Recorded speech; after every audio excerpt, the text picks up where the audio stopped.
Dodgers, pitching against his former team for the first time, and many of you will see it right here on the network, 9:30 Eastern Time. And I feel like we shouldn't ask Albert Pujols and Sean Casey how to strike out 9 over 7 innings. No. We can't ask him what makes this guy so special up close. Break down his swing, gentlemen. What do you got? It makes him very special that he can strike out all those guys. But listen, when you have Albert Pujols here, one of the greatest hitters of all time, which I watched firsthand out there in the NL Central, I was like, wow, this guy's incredible. We got to break down Ohtani. And Albert, I'm so excited because, you got a chance to see this guy when he first came in the league. I mean, that first day. When you look back at Ohtani, what's different about him now than when he first came into the league? Well, for me, I think the adjustment that he has made was he got a little bigger. Yeah. I mean, like strong, he learned the league. I mean, this guy is really smart. I mean, he writes things down. And from the first time I met him in 2018-17, whenever we got it with the Angels, I had an opportunity to work out with him before we went to spring training. And I saw the talent. And I remember when we got to spring training, he was struggling, high leg kick, and he was just getting adjusted to the big league level, from being in Japan. And the media were talking about, hey, this guy, the Angel made a mistake, and here we are, probably one of the best, if not the best player in the game right now and the most excited. Of all time. When I looked at some comps, I want to show you a comp here. You talk about what Ohtani is doing. He's leading the league and everything. But I want to go back to your 3 best years, too, because, you go back to 2008, 2010. Look at these comparisons. It actually is incredible. 2 MVPs during this span. But you look right here. Look at that OPS plus. Exactly the same. The slug is so similar. And, all the stats of how you guys drive in runs. And when I, look at Ohtani, it feels like a little bit from the left side. You can roll the tape now. But obviously, you talked about it first, Shahad. Hey, man, listen, Albert can't do this. I couldn't do this. No one could do this besides Babe Ruth was punch guys out. But when you look at Shohei Ohtani and you go back to you, Albert, I mean, just the way this guy, how simple he is at the plate, the fact that he can drive the ball left center, right center, dead center, really has such command of the strike zone, just like you did. And I love when you go back, man, you guys were teammates. Yeah. You guys were teammates. Yeah, I mean, and one thing, my experience on the mound wasn't too good. I got a 45 ERA, so that time that I got on the mound, so it wasn't too good.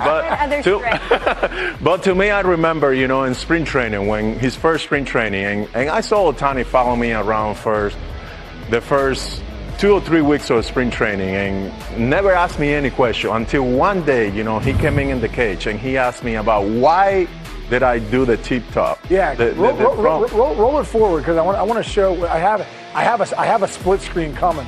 Yeah. So he asked me about it, and I was like, well, that's how I hit. That's what I've been doing, my whole time, my whole career. Especially with 2 strikes, just come naturally. It wasn't something that I did all the time because early in the count, I used to have a little leg kick. With 2 strikes, that's when that tip top came more often for me. Yeah. And he asked me about it, and I shared, there's something that I don't work on it. It just comes naturally. And then all of a sudden, Ohtani started doing it. I mean, later on in that season, he started doing it because when he got to the league, he had a high leg kick. Yeah. And he was getting jammed.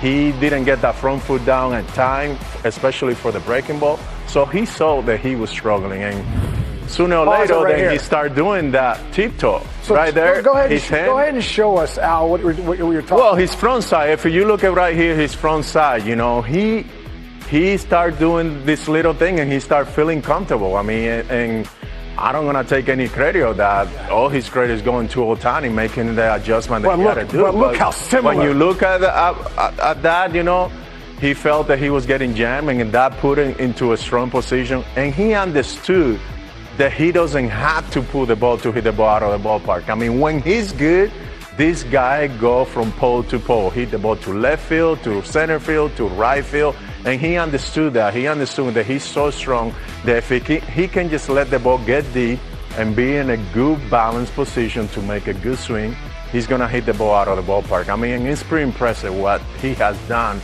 over the last, 6 or 7 years. The adjustment that he made, not just with the language, but, getting strong, learning the league, and then getting in that mound, every 5th or 6th days.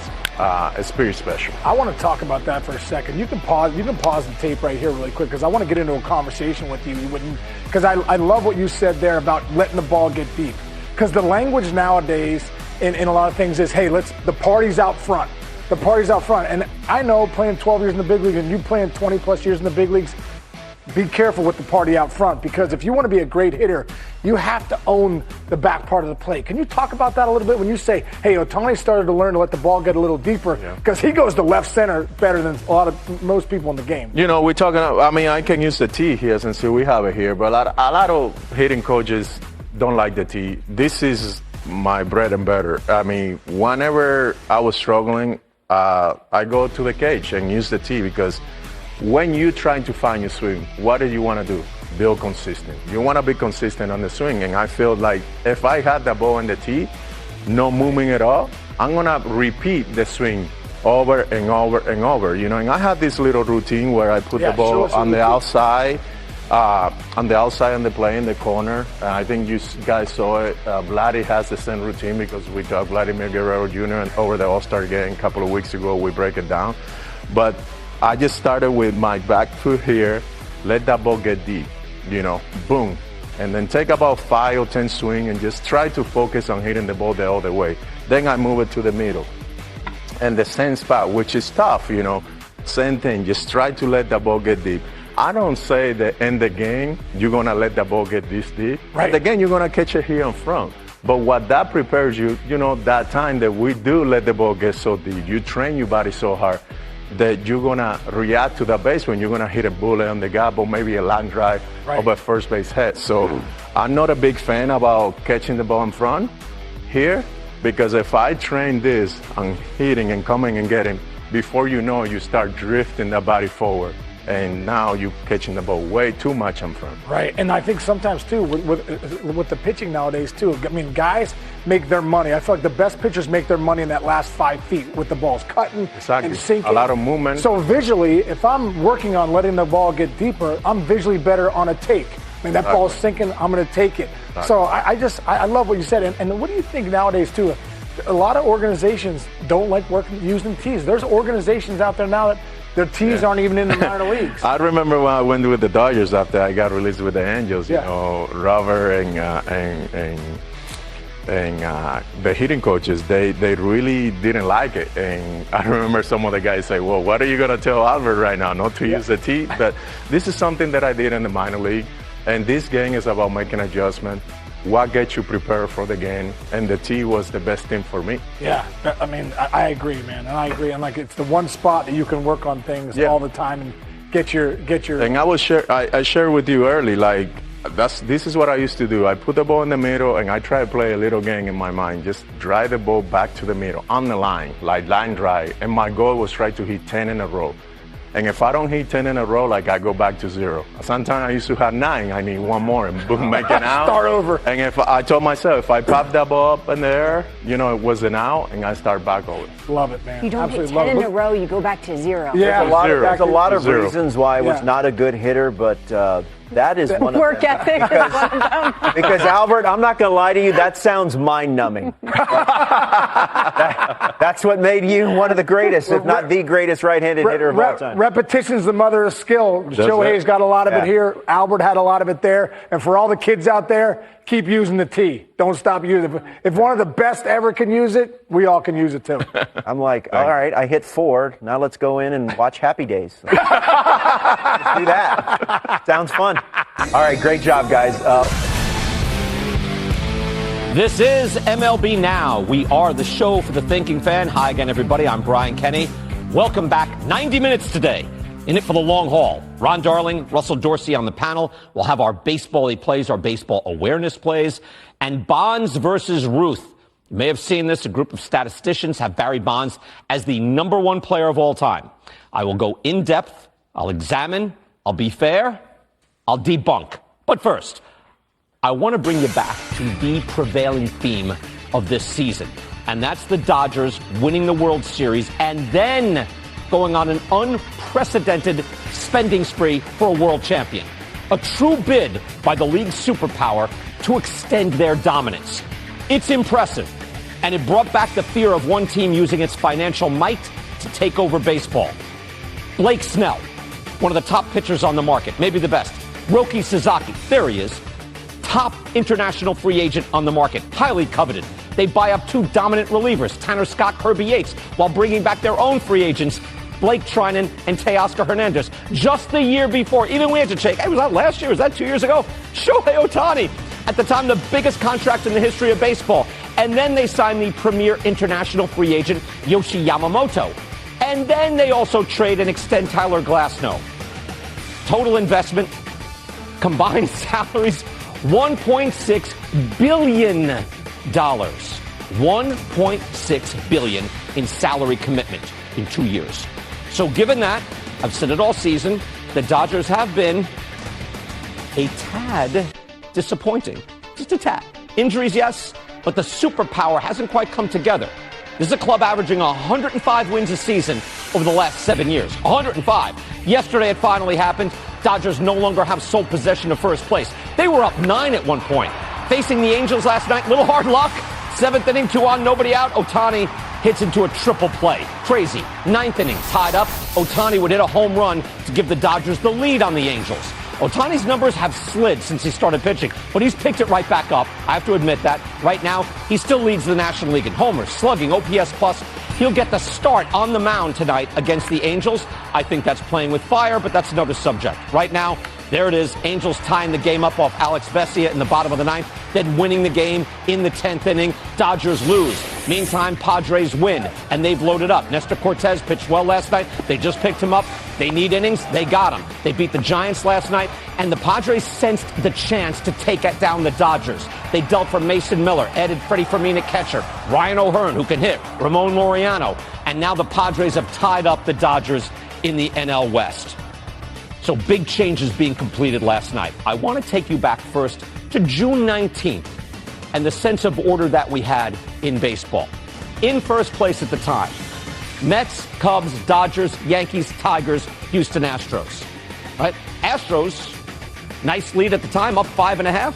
Detroit 9, Yankees game and a half, Dodgers 4.5, Cubs 6.5 up. The division leaders today, there they are. Only the Tigers are still a division leader from that group. Phillies lead the Mets by 5. Yankees are in third place. They trail the Blue Jays by 6. Brewers lead the Cubs, look at that, by 7.5 games. And Padres and Dodgers are now all tied up. Mariners and Houston as well, if I haven't mentioned that. Things changing dramatically. And the super spenders, think about this, you want to isolate this. The top 3 in payroll are the Dodgers, the Mets, and the Yankees, all falling. That's interesting.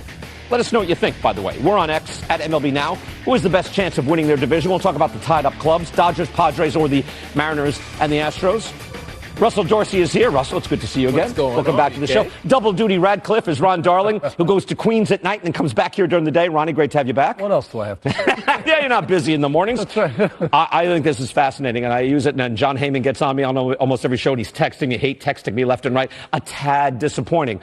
But let's go back to the expectations.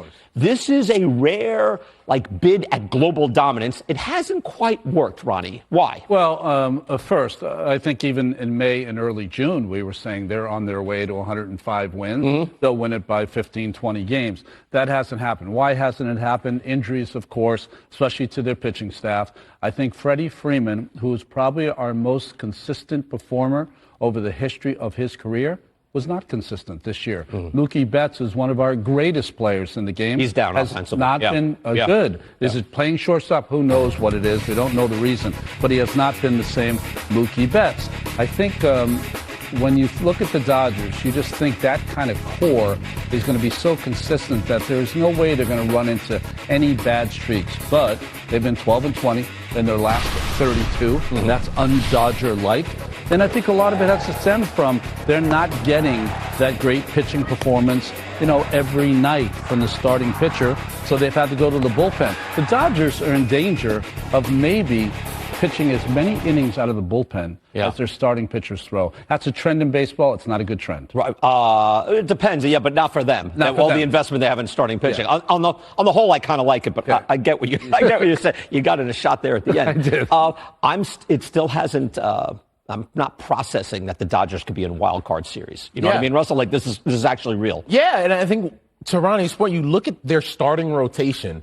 Every one of their starters, except Yoshinobu Yamamoto, has been on the IL at least once this season. And after the run they went on in the postseason last year, where they had to rely heavily on their bullpen to win that World Series, bullpen days. How many times can you go into that well and come out, on the good side of it? And now you are in a position where fans out there were saying, oh, they're going to challenge the wins record, that 116 win mark. Yeah. Every game they play from now to the end of the season, they're trying to fend off the San Diego Padres that feel, oh, we got another opportunity to get what we thought we were going to have last year, where I covered their series against the Padres in the NLDS. They were the better team. Nobody that watched that series would say that the Dodgers were a better team than the Padres, but the team with the experience, the team that had been there before. Dave Roberts had his best managerial series of his career, and they were able to come out on the right side of that, end up beating the Yankees in the World Series. But this year, if we go to another 5-game series, if you had Dodgers and Padres, I think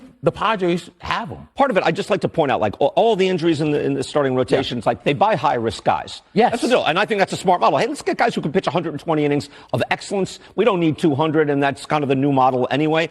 July 3rd, they were up 9. And at that point, I'm still saying they're a tad disappointing. And I said, at a certain point, I was like, I'm going to have to shut up on that now.